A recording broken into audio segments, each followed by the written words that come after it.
Rachel Freeman, President and CEO of Sexual Assault Center. Welcome to Signature Required. Thank you so much. I'm so excited to be here. This clearly is a heavy topic and can be a heavy topic. We've got some things today, though, that I think are going to make part of this story redemptive, a story that I think you uniquely bring to the table. So I'm really excited. I know it's probably jarring for some to be like, wow, I just tuned in 8 seconds into the podcast. But let me read about your bio because I think it will already start to show the types of work that you're doing. Okay. You started at the Sexual Assault Center in 2001 and became president and CEO of the organization in 2018. The SAC's mission is to provide support to survivors of assault and to work to end sexual violence. You have overseen the organization as it doubled in both staff size and budget. Since opening in the 1970s, SAC has provided therapy to more than 30,000 children and adults and education to more than 500,000 individuals. That's unbelievable. It is unbelievable. I wish we didn't have to do that. I wish we weren't needed. I feel like I say this almost every day. It's an incredible organization that gets to do incredible things and help people when the worst thing has happened to them. But we get to be a part of that hope and that healing. If we could figure out how to put ourselves out of business because we aren't needed anymore, that would be amazing. I think that message is exactly what I want people to take that are listening to this. I'm going to read 5 things that we kind of know a little bit about you and about the organization. And this is how we start off every podcast is I'm going to read these 5, and then you can start off with one of the 5 that you think are kind of most expressive about the organization or yourself to help the audience learn about what you do every day. Okay. Ready for that? Yes. Okay. It's fun. So number 1 in 4 girls and 1 in 6 boys will be sexually assaulted before their 18th birthday. Number 2, 70% of assaults in Davidson County are reported versus 30% of them being reported nationally. So in other words, Davidson County is almost 2.5 times more reporting. Number 3, more than 50 establishments in Nashville have used the Safe Bar program established by SAC. Number 4, prior to 2018, there was only one hospital in the city of Nashville providing medically legal rape kits. And number 5, more than half of the SAC funding comes through federal programs. Oh, I want to talk about all of them. It's hard to choose. I think I'm going to start with the second one, and it will bleed a little bit into the 4th one, if that's okay, if I remembered them correctly. Let's do it right. So the second one was 70% of assaults in Davidson County are reported versus 30% nationally. Yes. This is one of the things that we are extremely proud of, and it took us a long time to get to this place. Sexual assault is one of the most underreported crimes, one of the most underreported violent crimes.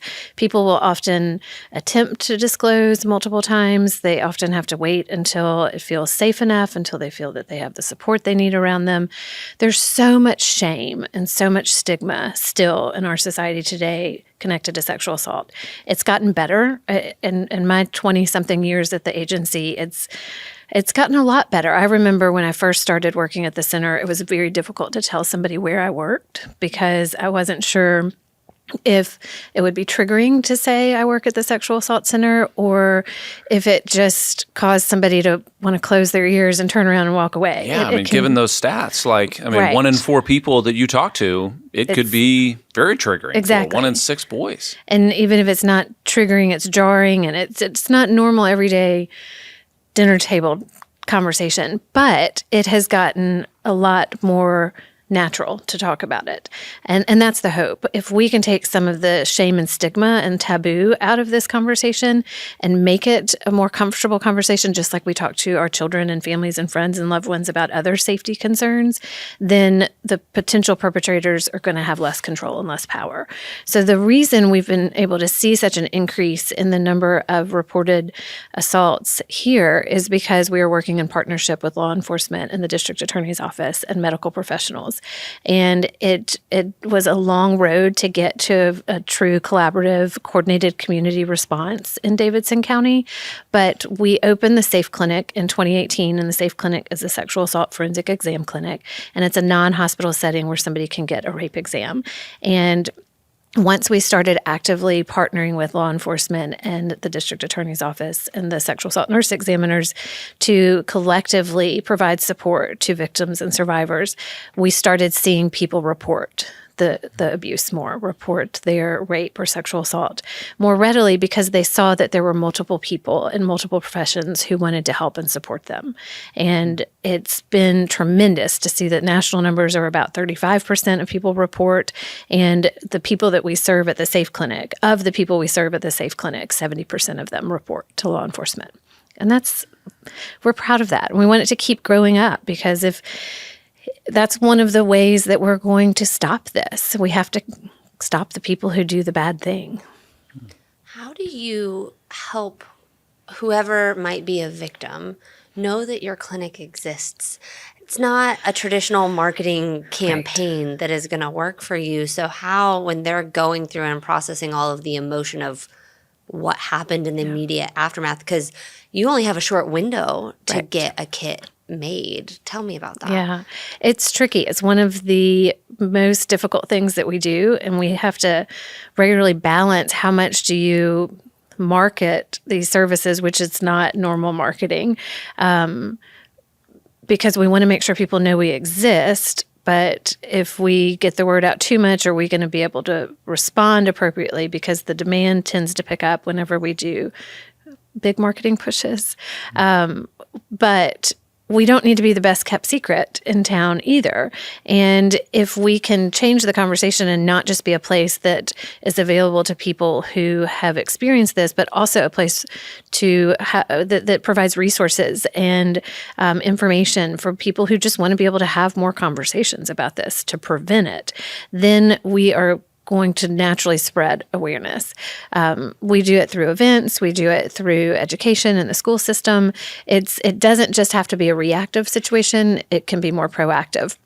So one of the things we do is partner with a variety of other agencies throughout the city to make sure if they encounter somebody who's been sexually abused, that they know where to refer them to. We also just make sure that we have a website that is easily accessible. So if someone is visiting our city or somebody is downtown on Broadway and something unfortunate happens, something terrible happens, they can Google what to do if I've been raped or sexually assaulted in Nashville, and our SAFE Clinic would pop up first. So that's how we see most of the people come through. And then that's just one program of the whole sexual assault center. We also provide, our core service has always been providing therapy.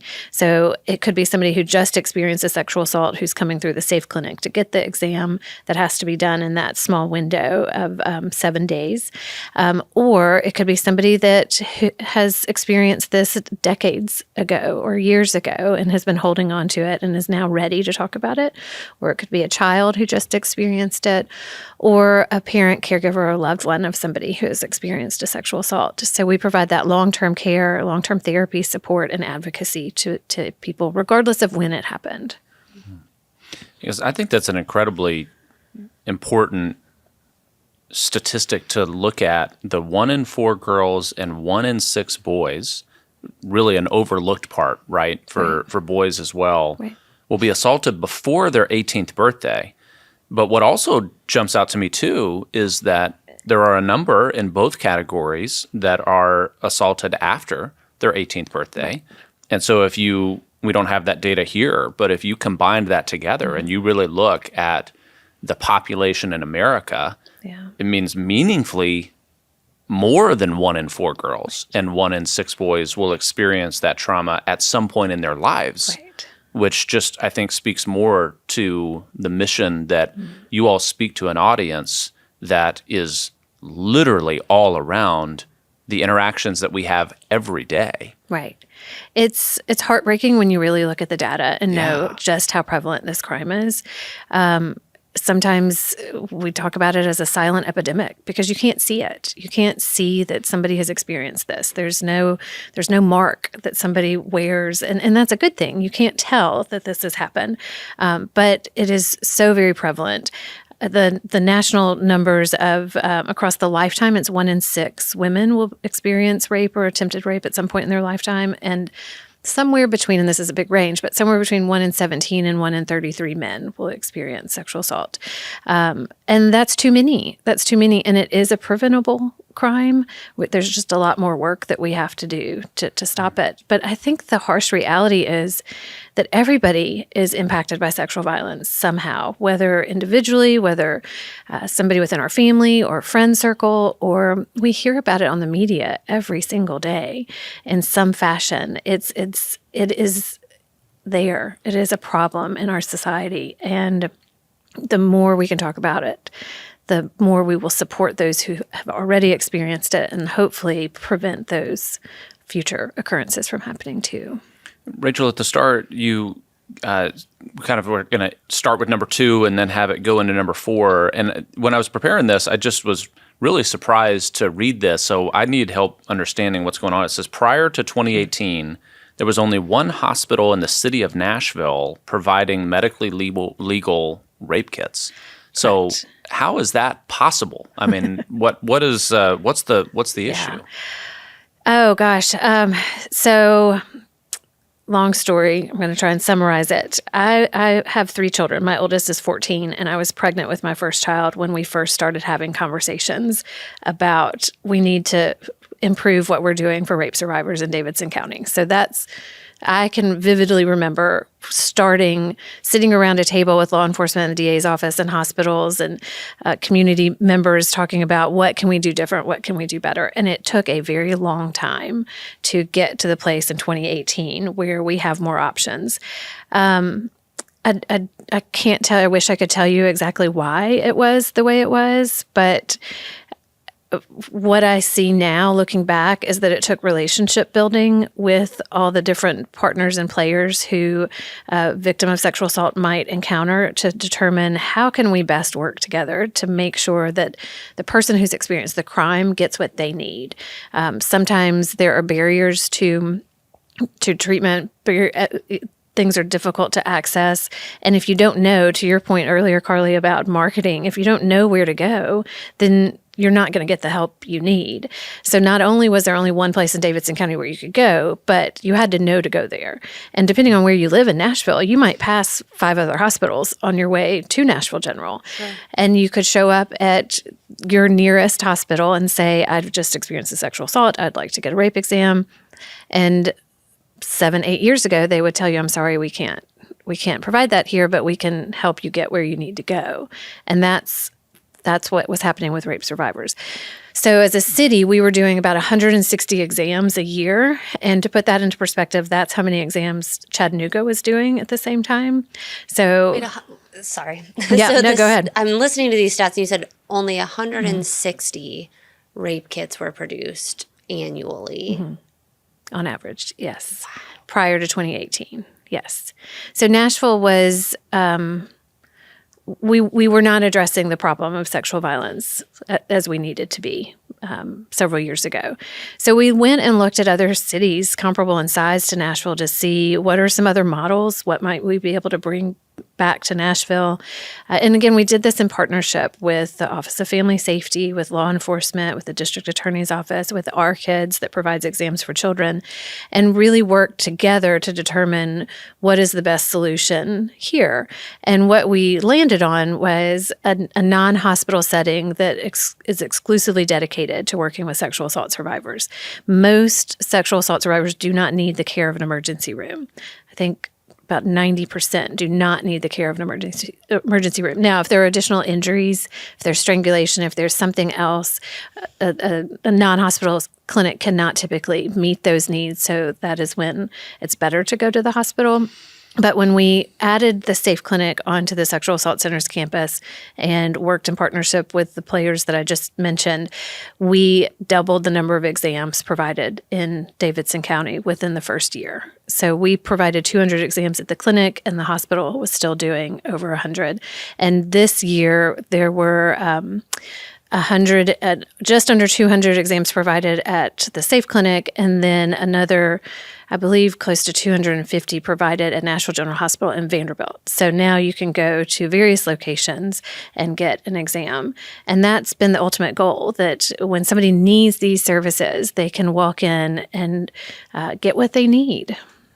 And just for somebody who's listening here who is with a loved one that has gone through assault or, heaven forbid, is about to experience one and doesn't know, something that I would want to know is, okay, you said you have a 7-day window. What is the value of having a rape kit? Let's say they're so traumatized, the idea of letting anyone touch them for that first 7 days is unheard of. Right. Why would you encourage them to go? For several reasons, and that's such a good question. It is difficult to decide in that moment or within the first few days of experiencing something so traumatic that you're going to go and have an invasive procedure done. But the reason we encourage it is, one, to make sure everything's okay medically, to make sure physically, medically, you're okay. Two, it's to prevent any potential STDs or anything else that might have happened as a result of the assault. And three, we know that offenders offend multiple times. Very rarely does an offender only offend once. And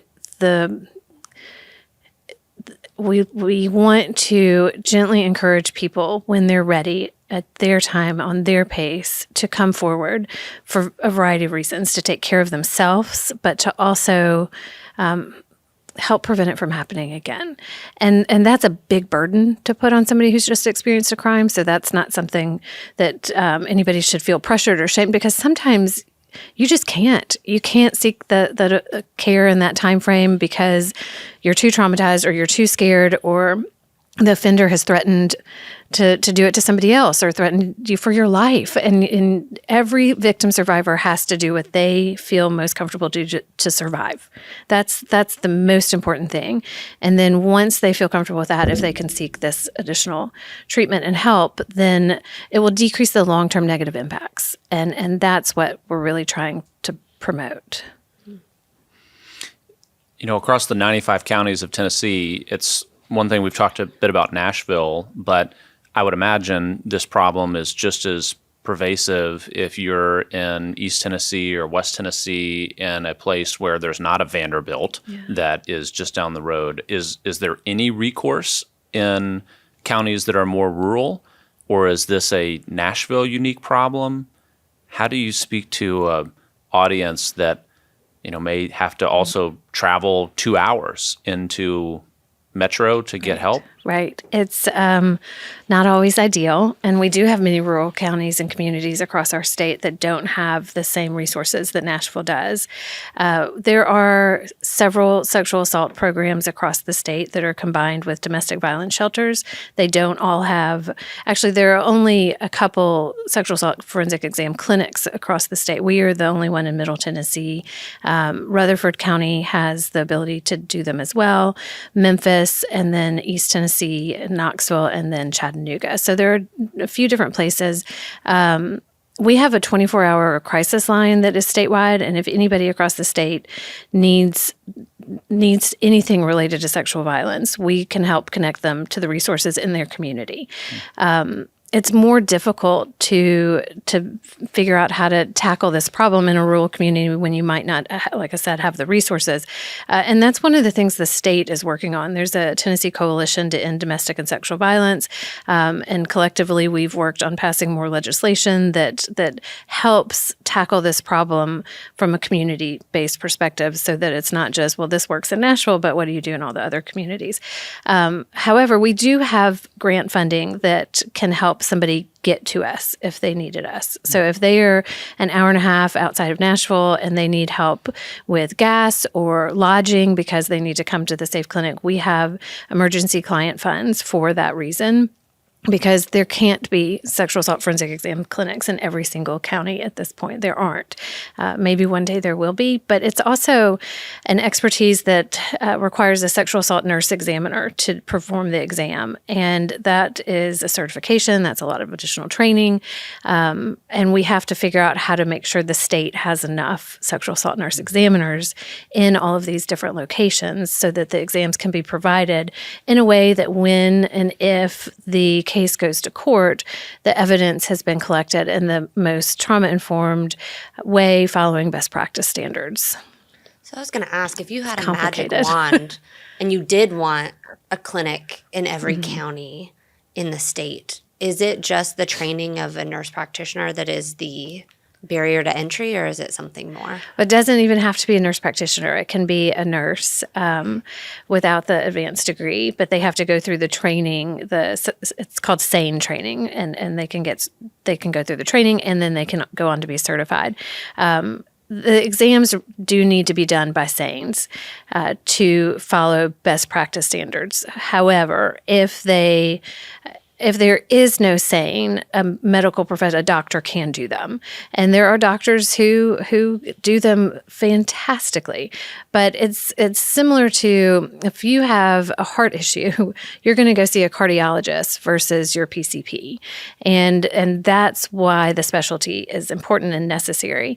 So funding, if I had a magic wand, more funding for sexual assault services so that whatever a victim needs is available wherever they need it. And there is a shortage of victim service funding in our state, and that presents a real problem.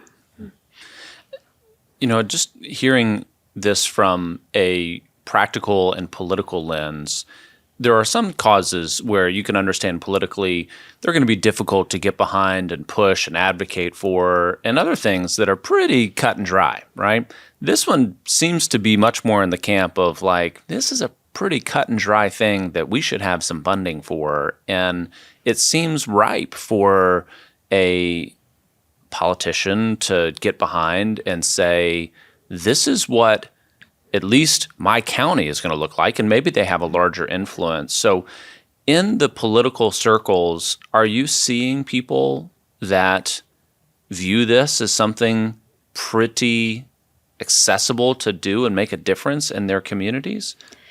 We are seeing progress in that area, but there's a lot of room for growth and improvement. About 3 or 4 years ago, the Sexual Assault Center started working with a contract lobbyist to deal with some legislative issues. And it's just amazing how much sexual assault can impact a person's life and how many things there are, from just a one-on-one, what can we do, to a statewide, this law needs to be changed or created to better meet the needs of survivors. And we have fortunately been able to pass some really good legislation in these last couple of years, one of them being a rape kit backlog tracking system. And that allows for anybody who comes to get a rape exam, wherever they get it in our state, they are given a number, an identifier, and it's put into a system, and you can go track that number to figure out where in the process your kit is. Because sometimes it would take 18 months or longer to test a kit, and you might not hear anything during that period of time. So now there is a tracking system, and you can know where it is at any point. How could that be? 18 months? How could that be? Well, it goes back to resources. And it goes back to resources because you need a certain number of trained scientists who test DNA kits. It's not just rape kits, but other DNA kits. There's a certain amount of training they have to go through. That takes a long time. And then they have to have enough of them. And our state and city didn't have enough of them. Fortunately, enough of the doctors? Enough of the testers, the scientists, yes. So fortunately, the governor did put money into the budget last year to add on more positions to test rape kits. There was an unfortunate, terrible situation in Memphis not too long ago. I remember hearing this, yeah. But go ahead and tell for the audience. Well, there's a woman who was out jogging and was murdered in the early hours of the morning, and they found out shortly after that occurred, that the person who murdered her was had also been had also been a rapist, and the rape kit of one of the victims came back shortly after the woman died. So if we had gotten that kit tested faster, there's a chance he wouldn't have been able to hurt anybody else. So there's a lot of reasons why we need more resources. And after that, I think our state started putting more resources into it. And there are some incredible legislators who've been very instrumental in raising this issue to the forefront, to within our state. And this past year, we passed a bill that increases the statute of limitations for adult survivors to be able to file a civil suit. It used to be that you had 1 year to file a civil suit. So if you want to file a civil suit after a sexual assault, you typically go the criminal route first, and that typically takes more than a year. And if the rape kit's not back, it might take a lot longer. So by the time, if nothing happens with the criminal case, and by the time you're ready to file a civil suit, it could be that the statute of limitations has already expired. So we just passed legislation this year with the help of some incredible legislators that extends that time to 3 to 5 years. 3 years if you don't report to law enforcement, and 5 years if you do report to law enforcement. So there have been big strides. And I think there are some incredible politicians who do see this as just a common sense issue that it's not political. But I think when there are limited resources, we're fighting for dollars that are needed elsewhere too. And it takes a lot of it's hard. It's a hard place. It's complicated. And it sounds very depressing, but there's also so much hope in this work. And I know I've mentioned some improvements and progress, but the amount of hope and healing and resiliency that we get to see on a daily basis is truly inspiring. And I think that's why we're doing so much more, because we see the impact that it can have on people's lives once they get connected with the right resources. And if we aren't out there trying to raise this conversation to the forefront of people's minds, if we aren't out there trying to secure more resources, if we aren't out there trying to prevent it, then we're just responding to people after one of the most devastating things that's happened to them. And that doesn't make sense to me. But when people come into our building, they tell us the first step is usually the hardest, taking that first step to come in. But then you come in, and it's an extremely warm and nurturing place, and they want to come back.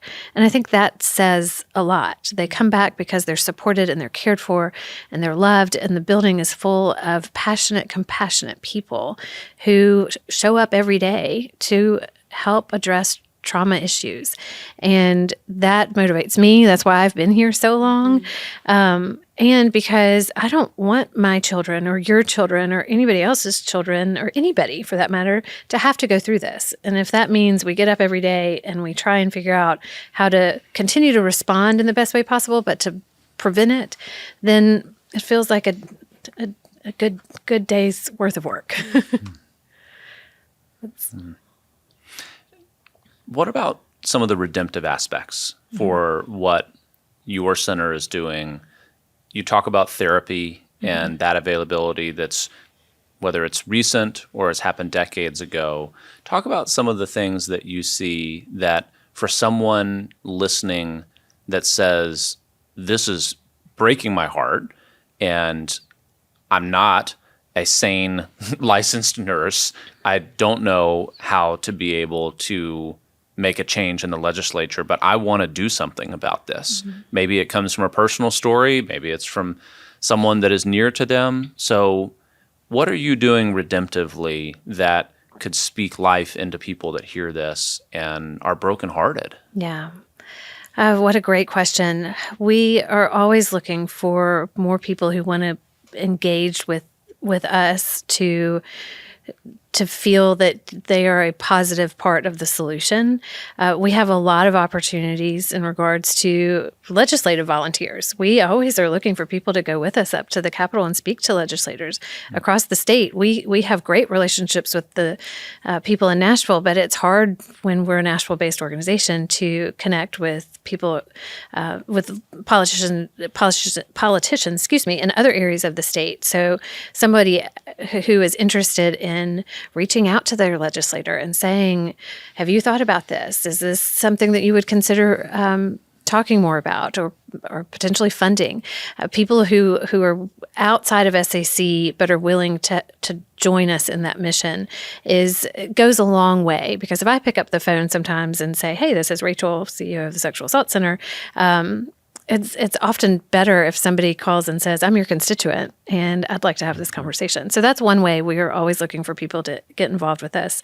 We also have a medical accompaniment volunteer program. So if anybody is interested in truly connecting with and giving back to somebody who has just experienced a sexual assault, we provide an incredible training so that you feel very equipped to do this and have all the tools you need to respond. And we also help take care of you in that moment too, because it can be tough. This is tough work, and we want to make sure that we keep having people coming back and showing up to do this. But we provide an extensive training so that you can sit with somebody, whether it's at our clinic or at the hospital, who's going to get an exam, and you're just a support person. Sometimes you don't have to say much of anything at all. It's just letting somebody know that you're here if they need to talk, if they have questions.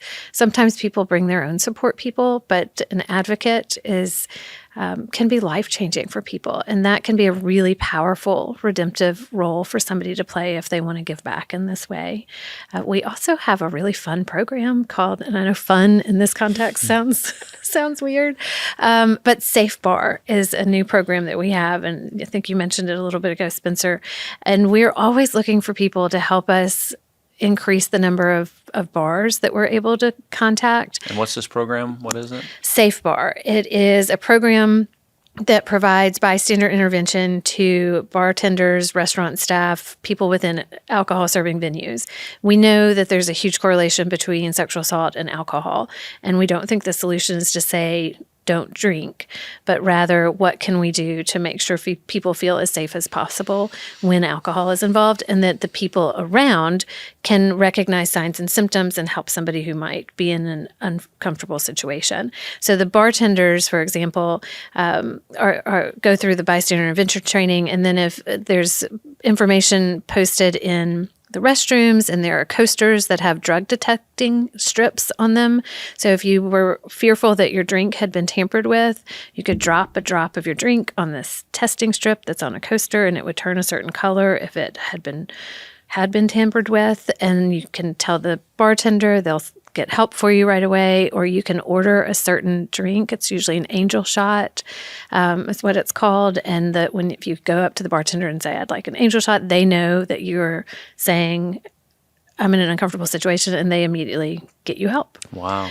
And that has been wildly popular lately. I think it really helps people to have shared language around an issue like this, and to feel that because it has always been such a taboo conversation in our society, we're now saying, look, we can do this together. And if everybody I work with has this same language and is on the same page, then we're going to be able to address this in a much more powerful way.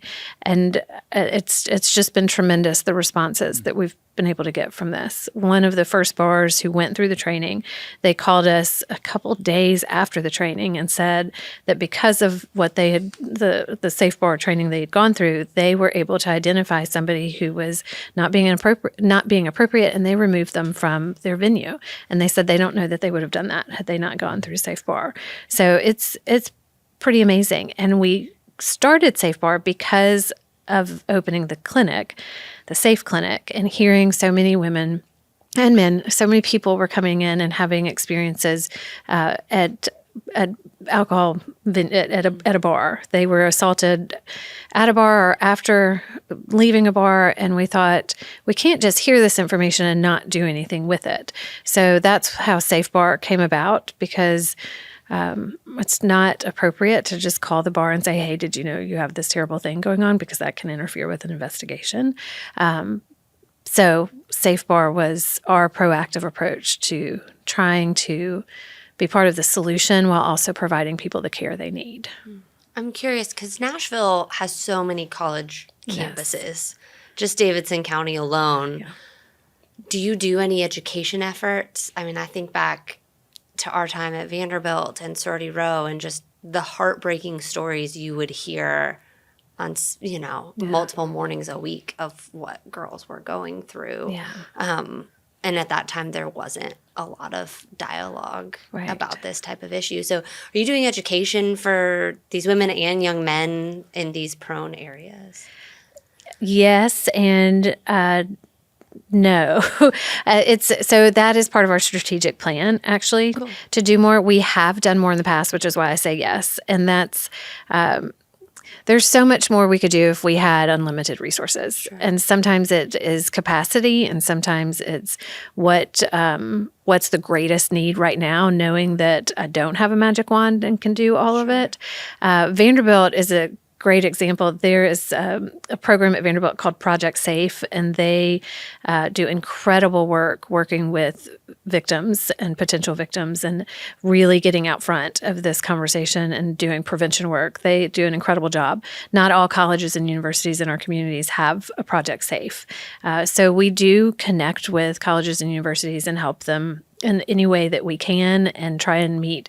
There's not a one-size-fits-all model to this, and that's what we want to be really true to, is that what might be needed at Belmont or Lipscomb or TSU is not going to always look the same, and what can we do to meet each of their unique needs while making sure survivors are getting what they need. So part of our plan, our strategic plan goals right now at the Sexual Assault Center is to figure out a more comprehensive, long-term, sustainable prevention plan, because prevention really can't just be Safe Bar. It can't just be let's talk to our young children about it, or let's talk to our teenagers right before they leave for college. It needs to be a lifelong conversation, and it needs to be conversations and educational programs in colleges and universities and schools, for parents at across the lifespan. And that takes time, resources, and capacity. And what we're working on now is trying to put together a community-wide committee that will help us determine what our city wants first. What can we tackle first? What of this big problem can we collectively start doing? That's how the Safe Clinic came about, because it was collaborative. And I think something similar can happen with increased prevention efforts if we work together. Seems like a consistent theme of something that you and many other missions need help with is money, right? I'm consistently hearing it's resources. It is a lot of things that we want to do, and we're trying to figure out how to. So just from a pure business perspective, can you talk some about how you're funded, to what degree a next level of, hey, if we received $500,000 of extra support, it would unlock unlimited potential? Or is it like, you know what, it's not really $500,000, it's $50,000, or maybe it's not that saying, really, Spencer, it's $5 million. So help me understand just the framework, because you could tell me that your annual budget was, $1 million or $10 million, and I'd believe you either way. So help us understand just the dollars and cents of how to help with your center. Great question. So our budget is $5 million, and we just when it was like 5.1, just under 5.1, and we just exceeded $5 million this year for the first time ever. And we have 55. Congratulations, Thank by the you. way. That's a Thank huge you. accomplishment. It is. Thank you. We have 55 people on staff, and we serve. This past year, we served over 1,000 people through our clinical and advocacy programs, and we provided training to, I believe it was 3,000 individuals. I have the numbers in my purse, and I forgot to memorize them. But I point this out to say that's what we've been able to do. We provided over 7,000 therapy sessions this past year. So with 55 people and $5 million, that is what we've been able to do. 150 rape exams in the clinic, 250 at the hospitals. So we've been able to do a lot with that $5 million. However, it cost a lot to do it. 54% of our budget comes from local, state, and federal grants. 40% of it comes from direct public support, which is corporations, foundations, direct individual giving, and our events. And then there's about 6% left that is a small piece of fee-for-service contracts. We might partner with another organization and they pay us to have a therapist at their site. And we can also accept insurance for therapy that's kind of supplemental if grant funding goes up and down. And that's what makes up that additional 6%, and reimbursement for the exams. There's a victims' compensation fund that provides $1,000 for every exam that is provided. So a hospital would get reimbursed up to $1,000. Our clinic would get reimbursed up to, but it cost about $1,500 on average to provide each exam. So that kind of gives you a little bit of information about we might get $900 to $1,000 back for every exam, but we have to raise $500 to $600 for each one. And that's just the exams. That's not the therapy part of what we do too. So we're constantly fundraising and constantly trying to do the most we can with the resources we have. If we had another $5 million, I think we would be doing a lot of what we're doing now, but being able to reach more people, being able to get out more and to make sure people are aware of our services. We do as much of that as we can right now. We have several outreach teams, and we work really hard to make our services more available and accessible to underserved communities, particularly the Hispanic community, Black and African American community, LGBTQIA, and the disabled community, because we know that they are disproportionately impacted by sexual violence, and we don't want our services to be inaccessible. And because sexual assault impacts everybody, we've got to not just know that we have a great service in our building. We have to get out and make sure people know when to find us, know where we are when they need us. So additional money would help us do more of that. And I think a statewide coordinated effort of community awareness about sexual violence, how to talk about it, that we as citizens of the state aren't going to tolerate it.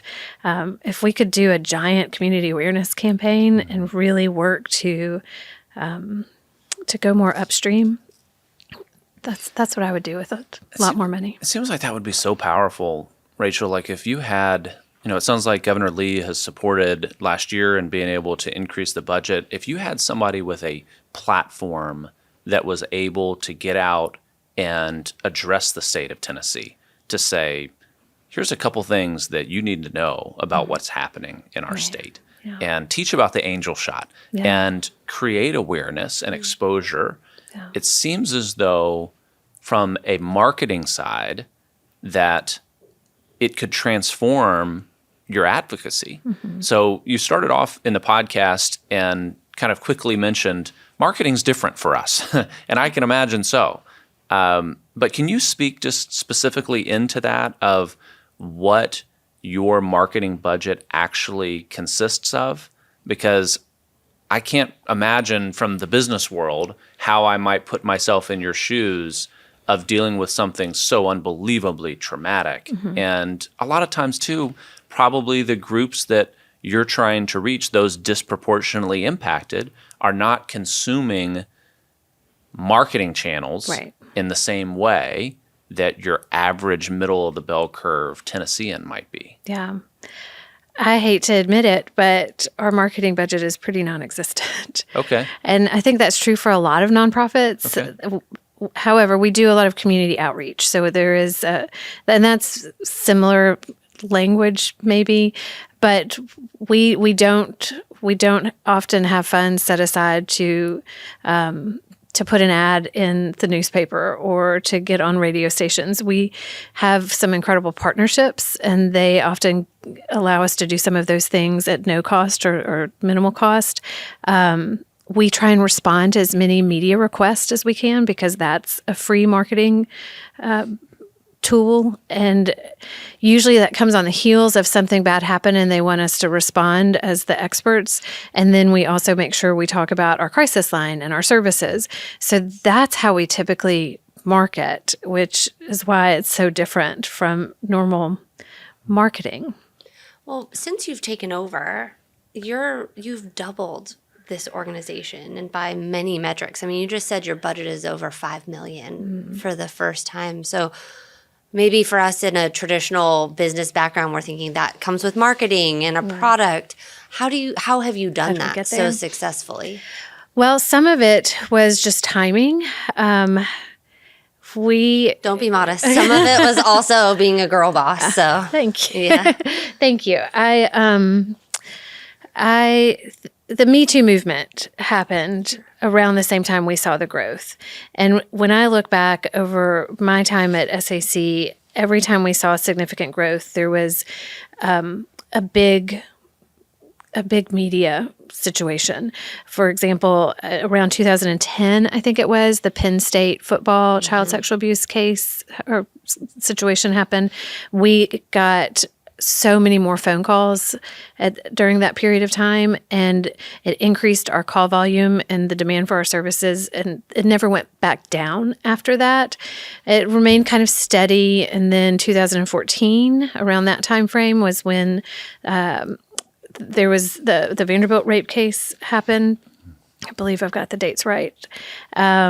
And we saw another rise. And then when we built the clinic in 2018, that's when we saw and that was somewhat close to the Me Too movement, the resurgence of the Me Too movement. And that's where we started seeing a demand that we weren't able to keep up with. And at one point in time, we had 100 people on our therapy waiting list. And that is just terrible. Nobody should have to wait. Nobody deserves to have anything like this happen to them, and to have to wait for those services was pretty heartbreaking. Now, we've always had crisis services available. There is no wait for those. Our advocacy services, the Safe Clinic, no wait for those. But to meet individually with a therapist week after week, we only have so many therapists. So that's when we started fundraising more. And I think people responded to there's a demonstrated need. And I think we started talking about this in a way that is less taboo because we're really trying to prevent it from happening. And I said it earlier, but none of us want this to happen to anybody we love. And if there are things, if you can be a part of something that prevents this bad thing from happening, you're gonna jump in and be a part of it in whatever way you think you can. And that can simply be having a conversation and telling somebody, I heard about this center. Did you know this existed? And let's make sure we bookmark the phone number or the website in case anybody we know needs it. Or let's reach out to our college-age niece who might not know that this exists in her community. It's a ripple effect that the more we talk about this, the more people want to be involved, and the more people who've experienced it come forward. And that's part of how we saw all of this growth and this change. But we have to get out and talk about it. And that has been my passion. My predecessor's vision was the clinic. The CEO before me was here for 25 years, and he worked really long and hard to get the clinic to build the clinic, and he left before the construction finished, and that was the first 9 months of my job in this role. What a time to depart after 25 years. I know. And I told my husband I never want to renovate a house after going through that. That's not where my skill set is. But he was able to see this vision and tackle it, and I've been on the receiving end of knowing that it was so needed. I've been on the receiving end, meaning I wasn't sure that our community would be able to.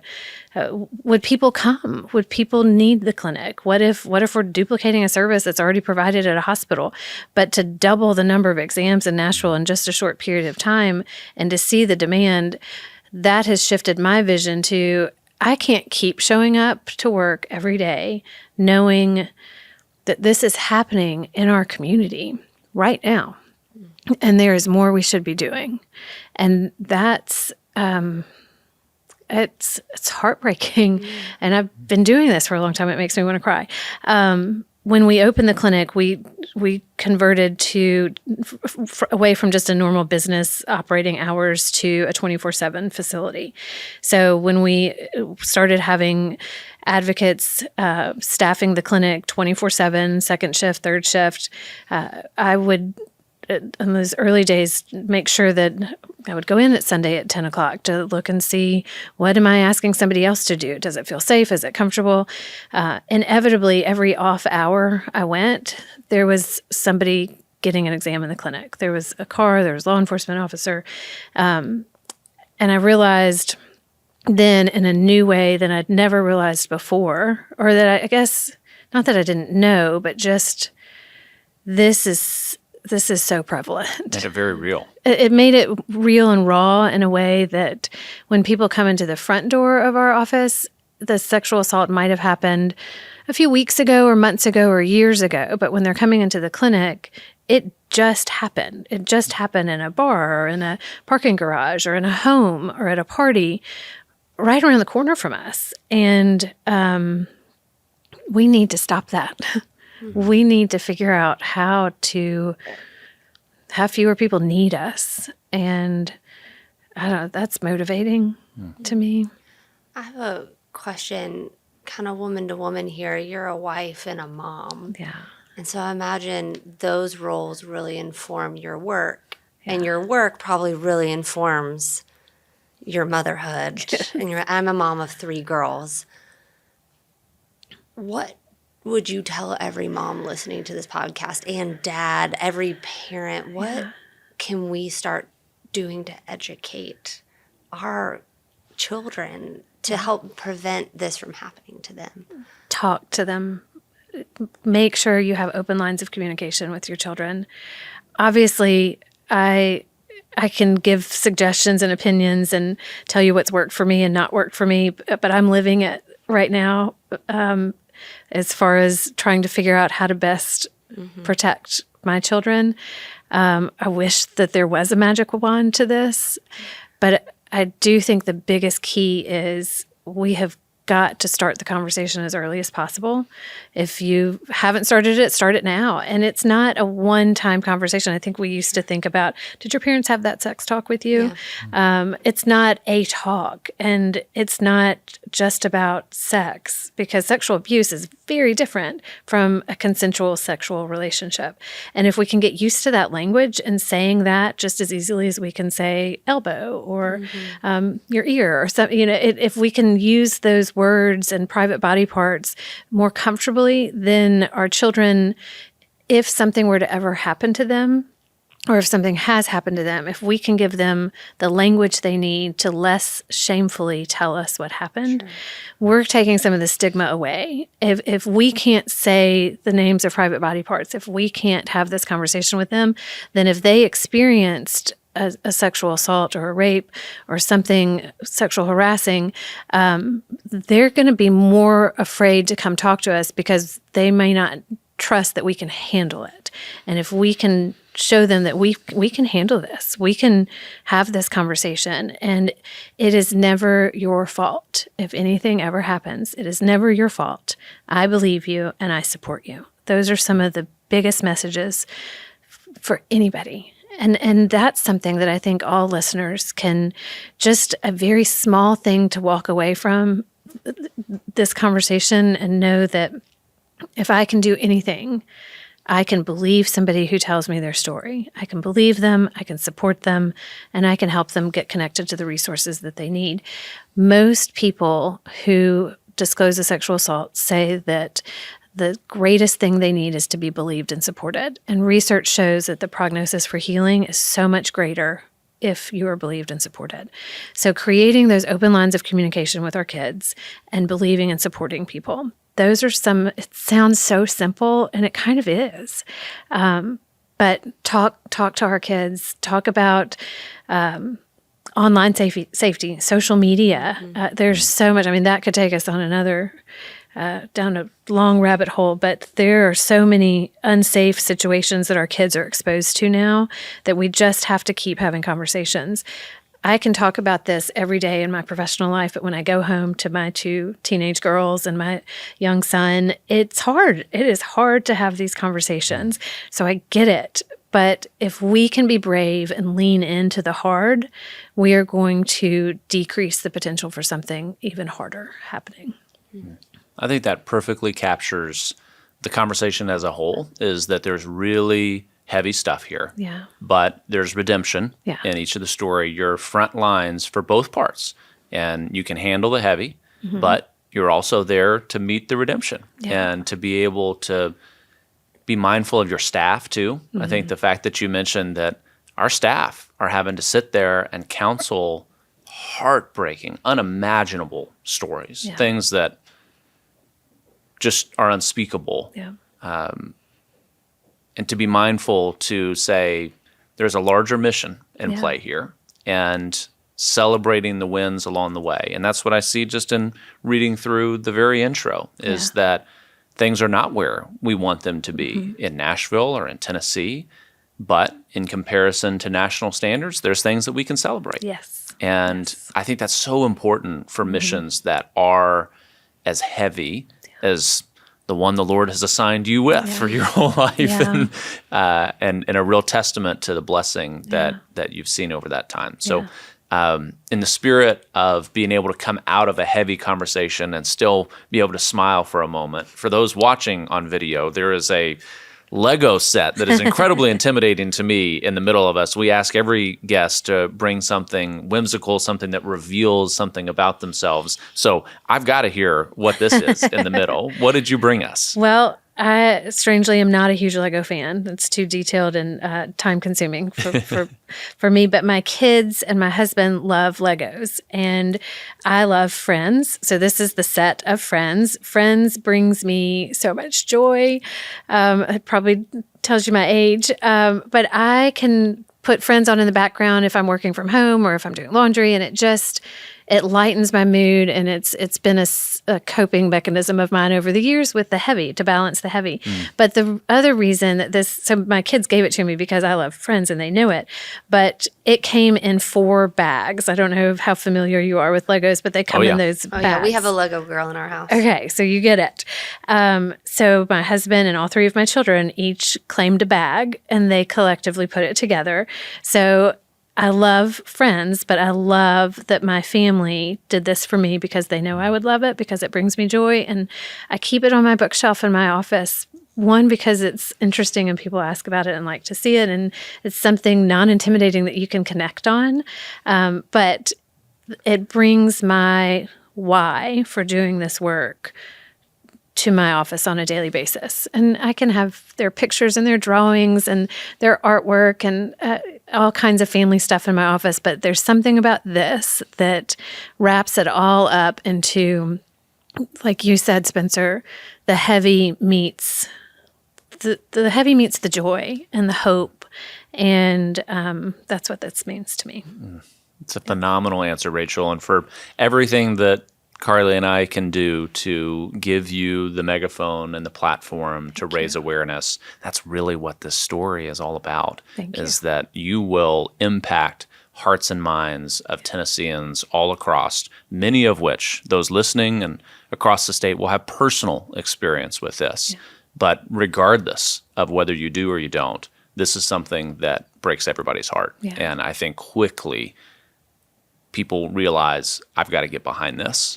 And so we're excited to help give you a little bit of a wider audience and know that some of the people listening will have been benefited by exactly what we've talked about here today. Thank you.